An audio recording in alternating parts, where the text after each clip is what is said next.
Nothing But the Words, a 3-part series, What Successful Authors Know, episode number 97, Success Leaves Clues.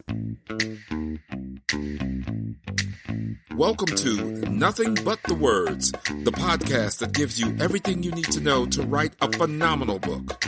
Now here's your host, your author coach, Candace L. Davis.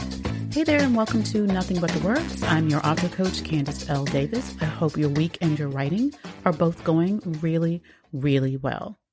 This week, in celebration of the launch of my new group coaching program for authors, I'm dropping a special 3-episode series, 3 Things Successful Authors Know. I created Authors Ignited, my new group coaching program, to give authors everything you need to write a nonfiction book.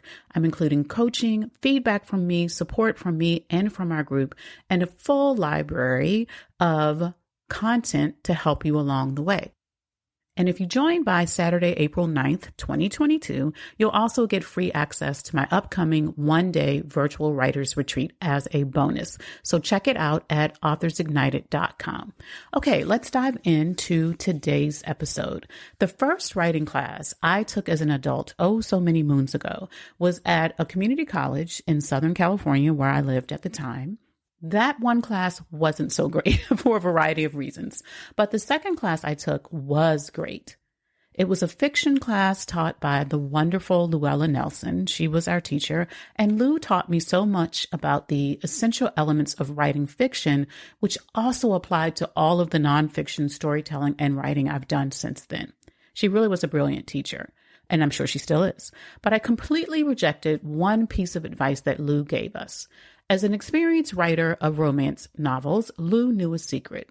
She pulled back the curtain and revealed to us that romance books are written by a strict formula. Now, I don't read romance books, so it had never occurred to me, but it's as specific as when the characters must kiss. So characters need to kiss between page X and page Y for the romance novel to be successful.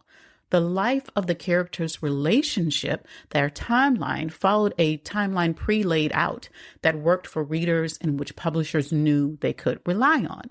So Lou was able to successfully write romance fiction by following that specific timeline. Now, she wasn't suggesting that we all write romance novels. I don't think anyone in that class was writing a romance novel. She wasn't even trying to get us all to follow a very specific formula. But what she wanted us to know and understand was that we didn't have to reinvent the wheel in writing our books. There are certain models that authors have used for centuries, even prior to written books, right? Even when they were storytellers telling oral stories. They've used these models for centuries, and they make it so much easier to write a book. Success leaves clues. You can do what already works. When you look at best-selling books, the best reviewed books, the books people continue to buy and read years and years and years after they're published, you can almost always pull back the cover and find a framework underneath.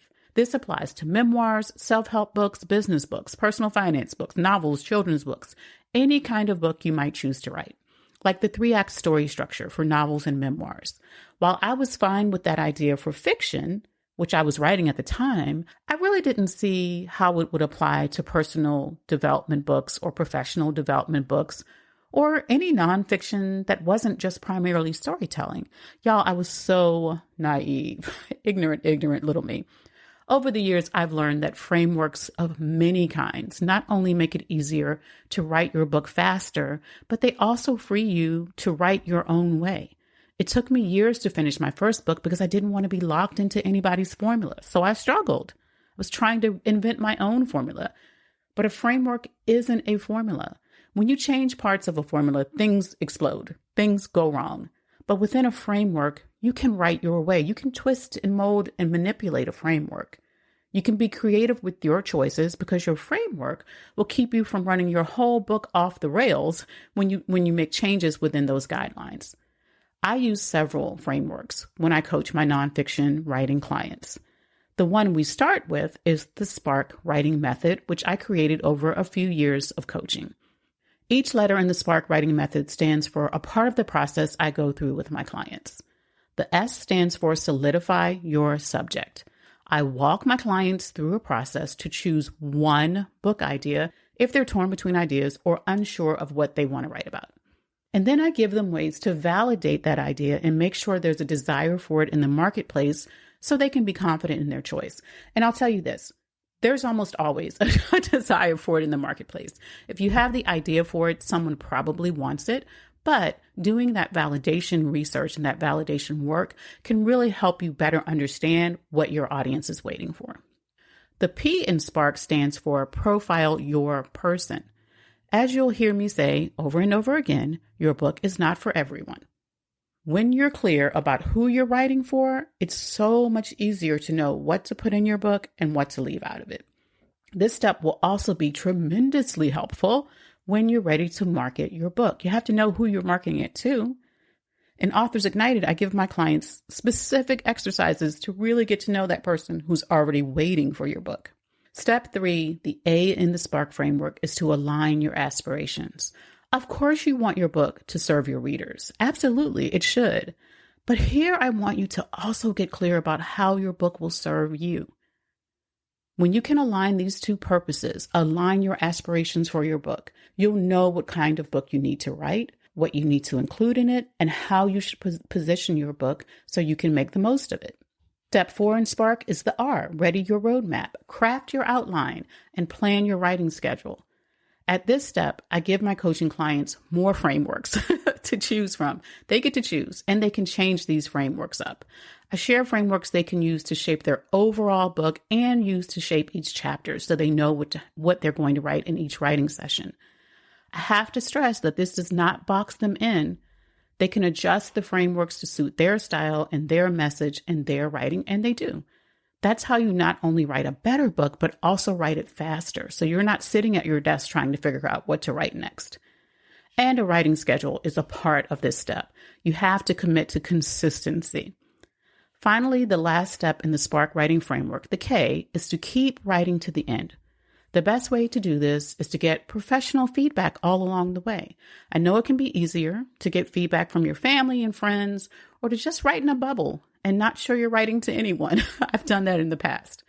And if you've had a bad experience with harsh or unkind criticism, I can understand your reluctance to share your work. I really can, because I've been there too.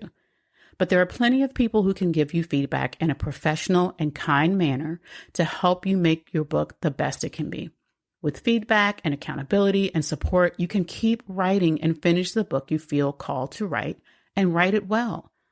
Success leaves clues, friends. These are the steps and the strategies so many of your favorite authors have used to write their books, even if they're not aware of it. These are also the steps and strategies I share and teach and coach around in Authors Ignited. And you can check it out at authorsignited.com. And if it's a good fit for you, join before Saturday, April 9th, or join by Saturday, April 9th. And you'll also get a bonus ticket to my virtual writers retreat. It's going to be a one-day online retreat to help you get real momentum on your book. That's all for this episode, my friends. Check your podcast player for the next episode in this week's 3-part series, Accept It or Reject It. Thanks for listening to Nothing But the Words. I'm your author coach, Candace L. Davis, and I'll see you next time.